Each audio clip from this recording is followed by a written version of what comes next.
আমার কাছে আয়। কে তুমি? আমি তো তোর গানের শিক্ষক। অনেক আগে রিয়া নামের একটি মেয়ে ছিল। সে গান গাইতে ভালোবাসতো। তাই রিয়ার মা বাবা তাকে একজন গানের টিচারের কাছে ভর্তি করিয়ে দেয়। সোনার পালঙ্কের ঘরে লিখে রেখেছিলেন দ্বারে, যাও পাখি বলো তারে, সে যেন ভোলে না মোরে। কিছুদিন পর হঠাৎ করে তার গানের টিচার মারা যায়। এরপর থেকে রিয়া সব সময় মন খারাপ করে থাকতো। রিয়া, তুমি মন খারাপ করো না। তোমার স্কুলে আবার নতুন শিক্ষক আসবে, তুমি তার থেকেও গান শিখতে পারবে। কিন্তু মা, আমার আগের শিক্ষক অনেক ভালো গান শেখাতো। নতুন যে আসবে সেও ভালোভাবেই শেখাবে। তুমি এখন ঘুমিয়ে পড়ো। ঠিক আছে মা।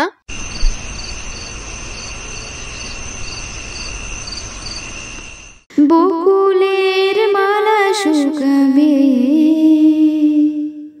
রেখে দেব তার সুরভি।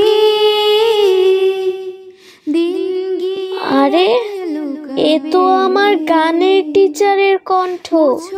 রিয়া বিছানা থেকে উঠে যেদিক থেকে গানের শব্দ আসছিল সেদিকে হাঁটতে শুরু করে। তুমি চোখের আড়াল হও, কাছে কি বা দূরে রও, মনে রেখো আমিও ছিলাম, এই মন তোমাকে দিলাম। হাঁটতে হাঁটতে রিয়া নদীর ধারে চলে আসে। তুমি চোখের আড়াল হও, কাছে কি বা দূরে রও, মনে রেখো আমিও ছিলাম। কি রে, গান শুনে দৌড়ে চলে এলি তো? আয় আয়, আমার কাছে আয়। কে কে তুমি? তুমি তো দেখি একদম আমার গানের শিক্ষকের মতো গান গাও। সে কি রে, তুই আমায় চিনতে পারলি না? আমি তো তোর গানের শিক্ষক। মরার পর এখন বট গাছে ঝুলে ঝুলে গান গাই। এবার থেকে রোজ তোকে গান শেখাবো, বুঝলি? ঠিক আছে, কিন্তু তোমাকে তো দেখতে আমার শিক্ষকের মতো লাগছে না। মরার পরে কি কেউ আগের মতো থাকে নাকি? দেখ না, এখন আমি আগের থেকেও কত সুন্দর হয়ে গেছি। কত বড় চুল আমার, কত বড় নখ। তুই বেশি কথা না বলে ওখানে বস তো, তোকে একটা গান শোনাই। রিয়া গাছের নিচে বসে পড়ল আর ডাইনি গান শুরু করলো। আমি বনা ফুল গো, আমি বনা ফুল গো, ছন্দে ছন্দে দুলি আনন্দে, আমি বনা ফুল গো। গান শুনতে শুনতে রাত প্রায় শেষ হয়ে গেছে। সকাল হয়ে গেছে, আমি এখন যাই, কেমন? তুই কাল আবার আসিস, আর কাল তোর আরো বন্ধুদেরও সাথে করে নিয়ে আসিস। ঠিক আছে, নিয়ে আসবো। ডাইনি সেখান থেকে চলে যায়। মা বাবা ঘুম থেকে ওঠার আগেই রিয়া বাড়িতে পৌঁছে যায়। যাক বাবা, কেউ দেখতে পায়নি, এখন একটু ঘুমায়।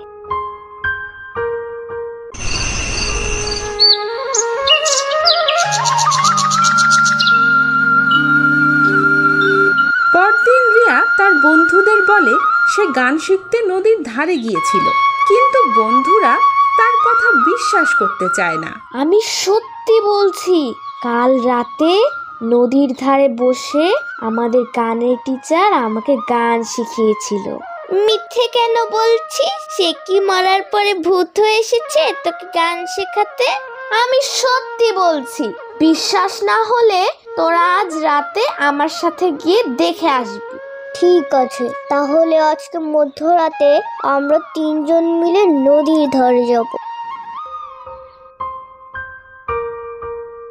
সোনার পালঙ্কের ঘরে লিখে মাঝরাতে রিয়া আবারও গানের শব্দ শুনে ঘুম ভেঙে যায়। কি বলো তারে সে যেন ভোলে না মোরে। সে বাইরে গিয়ে দেখে তার বন্ধুরাও সেখানে দাঁড়িয়ে আছে। মনে রেখো কিরে তোরা সবাই চলে এসেছিস, চল আমার সাথে। কি বলো তারে সে যেন ভোলে না মোরে। সুখে থেকো। রিয়া সবাইকে নিয়ে নদীর ধারে চলে আসে। রিয়ার বন্ধুরা দেখে বিশ্বাসই করতে পারছিল না, তারা সবাই ভয় পেয়ে যায়। রিয়া, এটা তো সত্যিকারের ভূত।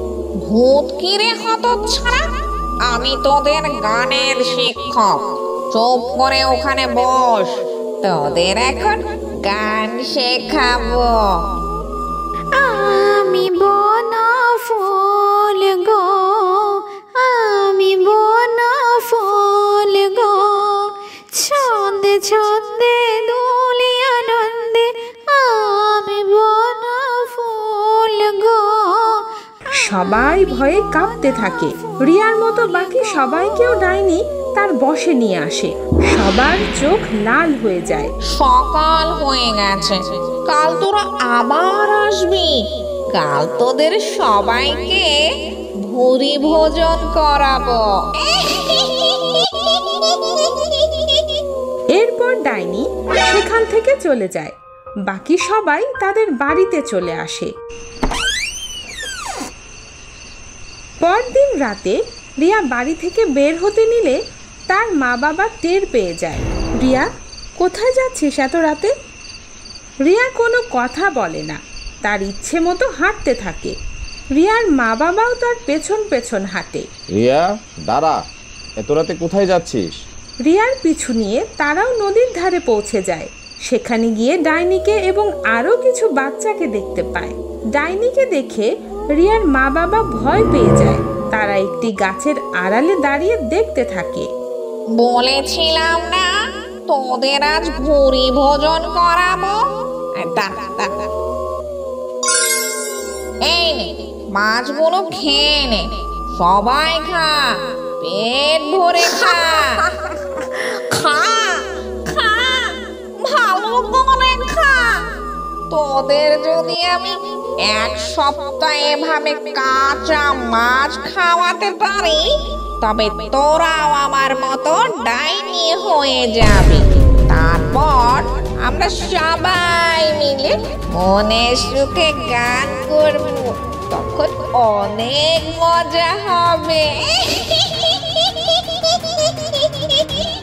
কি হচ্ছে এসব? তাহলে কি রিয়াও ডাইনি হয়ে যাবে? তাহলে কি রিয়াও ডাইনি